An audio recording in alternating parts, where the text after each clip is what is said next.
For weeks, I had been dealing with the same irritating problem. Every time I set my trash can neatly at the curb, it ended up tipped over. At first, I thought it might be the wind or maybe a stray raccoon. But after checking my doorbell camera, the truth came out. It wasn't nature or animals, it was my HOA president, Karen.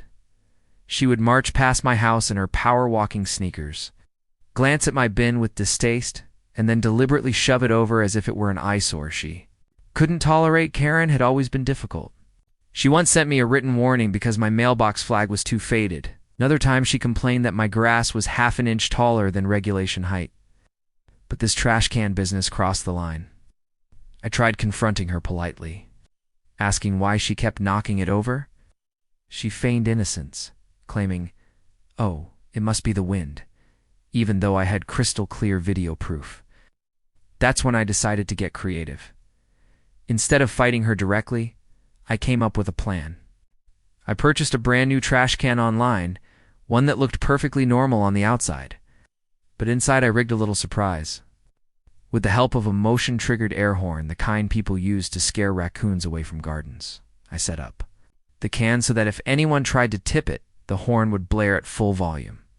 It was simple, safe, sure to startle whoever couldn't keep their hands to themselves. The following Tuesday morning, I wheeled my special trash can to the curb, sat back with a cup of coffee, and waited. Right on schedule, Karen appeared, strutting down the street with her usual self-importance. She slowed in front of my driveway, scowled at the can as if it had personally offended her, and reached out to shove it over. The moment her hand touched the lid blot, the air horn went off like a foghorn on steroids. Karen jumped back with a shriek, clutching her chest. My neighbors, who had also grown tired of her nitpicking, peeked out their windows to see what the commotion was. Few even came outside, trying not to laugh as Karen sputtered, "This is harassment," before storming off, red-faced and humiliated. After that day, my trash can remained untouched. Word must have spread quickly because Karen stopped patrolling the neighborhood. With her usual zeal, even better, several neighbors came over later to congratulate me on finally standing up to her antics. It turns out I wasn't the only one she'd been bothering in the end. I didn't just protect my trash can, I restored a little peace to the neighborhood.